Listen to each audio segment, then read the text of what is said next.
बुद्ध आणि त्यांचा धम्म या ग्रंथाचे वाचन. भाग 5. प्रवर्तनाच्या आंदोलनास पुनर्प्रारंभ.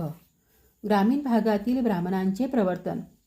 राजगृहाजवळ घृतकूट पर्वताच्या मागे एक खेडेगाव होते आणि त्या गावात जवळजवळ 70 ब्राह्मण कुटुंबे राहत होती. या सर्वांमध्ये प्रवर्तित करण्याच्या हेतूने बुद्ध येऊन झाडाखाली आसनस्थ झाले. तथागतांची तेजस्वी कांती आणि गौरवशाली व्यक्तिमत्व पाहून सर्व लोक तथागतांच्या सभोवती गोळा झाले. तेव्हा तथागतांनी ब्राह्मणांना विचारले की ते किती काळ या पर्वताच्या जवळ वास्तव्य करीत आहेत आणि त्यांचा कोणता व्यवसाय आहे. यावर त्यांनी उत्तर दिले, गेल्या 30 पिढ्या आम्ही येथे राहत आहोत आणि गुरेढोरे आणि शेळ्या मेंढ्या यांचे पालन करीत असतो. त्यांच्या धार्मिक श्रद्धेविषयी तथागतांनी विचारल्यावर ते ब्राह्मण म्हणाले, निरनिराळ्या ऋतूमध्ये सूर्य, चंद्र, अग्नी, जल, पर्जन्य यांची पूजा करतो, यज्ञयाग, होम हवन करतो. एखाद्याच्या मृत्यूच्या समयी त्यास ब्रह्मलोकात जन्म मिळून तो जन्ममृत्यूच्या फेऱ्यातून मुक्त व्हावा म्हणून पूजा अर्चा करतो. तथागत म्हणाले, हा योग्य आणि सुरक्षित मार्ग नव्हे. या मार्गाने तुमचा काहीही एक फायदा होणार नाही. तथागताच्या संगधम्म मार्गाचे आचरण करा. खरेखुरे श्रमण होऊन निर्वाण प्राप्तीकरता काया व मनाची संपूर्ण स्थिरता आणि शांतता यांचा सराव अभ्यास करा.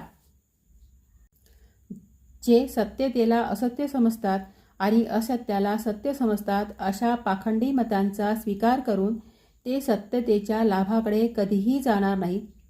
जे सत्य आहे ते जाणणे आणि जे असत्य आहे त्यास असत्य मानणे हा संपूर्ण साधा, सोपा, सरळ मार्ग आहे आणि त्यामुळे खऱ्याखुऱ्या सत्यतेचा लाभ होणार आहे.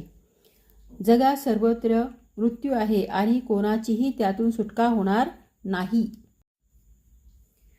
ज्याचा मृत्यू नाही असा कोणीही जन्माला येऊ शकत नाही. ही बाब सर्व स्तरावरील सर्वच प्राणीमात्रांच्या बाबतीत जाणून घेऊन जन्ममृत्यूच्या बंधनातून मुक्ततेची कामना करून स्वतःला धार्मिक सत्यतेच्या अभ्यासात कार्यरत करा.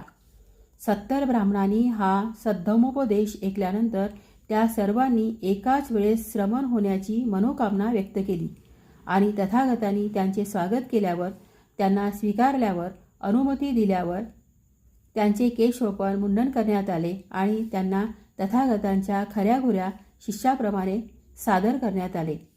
ते सर्व श्रमण विहाराच्या दिशेने निघाले. वाटेत त्यांना आपल्या परिवाराविषयी, आपल्या बायका मुलांविषयीचे विचार मनात येऊन सतावू लागले. त्यावेळेस जोरात पाऊस आल्यामुळे ते पुढे जाऊ शकले नाहीत. रस्त्याच्या कडेला सुमारे 10 घरे होती. त्यामध्ये त्यांनी थांबण्याचा प्रयत्न केला. एका घरात प्रवेश करताच घराच्या छतामधून पाऊस गळत आहे आणि त्या पावसाच्या पाण्यापासून स्वतःला वाचविणे शक्य नाही हे त्यांनी पाहिले. तेव्हा तथागत म्हणाले, ज्याप्रमाणे घराचे छत व्यवस्थित साकारले नसले तर पावसाचे पाणी घरात गळते आणि भिंतीमध्ये झिरपून भिंती कमकुवत होतात, त्याप्रमाणे ज्यावेळेस आपल्या विचारांवर आपले व्यवस्थित काळजीपूर्वक नियंत्रण नसते तेव्हा कामवासना, दुष्ट विचार मनात घुसतात आणि आपल्या कुशल चांगल्या संकल्पनांना पोखरून काढतात. परंतु जेव्हा छप्पर मजबूत आणि व्यवस्थित साकारलेले असते त्यावेळेस पावसाचे पाणी गळत नाही. त्याचप्रमाणे चित्तवृत्तीवर नियंत्रण ठेवले आणि विचारपूर्वक वर्तन केले तर आपल्या मनात कुवासना निर्माण होत नाही किंवा अकुशल गोष्टी आपले चित्त विचलित करू शकत नाहीत.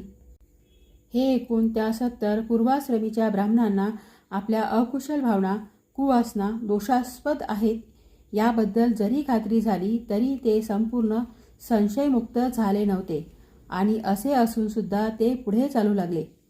पुढे चालत असताना एक सुगंधित वस्तूचे पुडके वेष्टन पडलेले त्यांनी पाहिले. तत्काळ तथागतांनी त्यांचे लक्ष त्याकडे वेधण्याची सुसंधी घेतली. थोडे अधिक चालल्यावर जवळच एक माशाचे आतडे पडलेले दिसले. त्यांच्या दुर्गंधीकडे तथागतांनी त्या ब्राह्मणांचे लक्ष वेधले आणि तथागत म्हणाले, जो हीन आणि नीच स्वभावाच्या मनुष्याची संगत करतो त्याची स्थिती दुर्गंधीयुक्त पदार्थ हातात धरून स्वतः दुर्गंधित होणाऱ्या मनुष्याप्रमाणे होते. तो अधिकाधिक अकुशल आचरण करीत वाईट होत जातो आणि कोणत्याही गोष्टीत कारणाशिवाय दुष्टपणात तरबेज होत जातो आणि त्याचा स्वभाव दुष्टच होत जातो. परंतु सुगंधित द्रव्य हातात घेणारा हा स्वतः सुगंधित होतो. त्याप्रमाणे सज्जनाची संगत करणारा सुज्ञ मनुष्य अधिकाधिक सज्जन कुशल होतो. उत्तरोत्तर अधिक ज्ञानी शीलवान व गुणवान होतो. या सर्व कुशल गुणात त्यास समाधान संतोष प्राप्त होते. या गाथा ऐकून घरी परतण्याची व विषयभोगाच्या सुखात डुबण्याची आपली कामेच्छा म्हणजे आपण जे श्रमणाचे जीवन स्वीकारले आहे त्यास लागलेला कलंक आहे अशी त्यांची खात्री पटल्यानंतर त्या पूर्वाश्रमीच्या 70 ब्राह्मणांनी तो विचार सोडून दिला आणि शेवटी ते विहारात आले आणि धम्माचरणाने अहर्त झाले.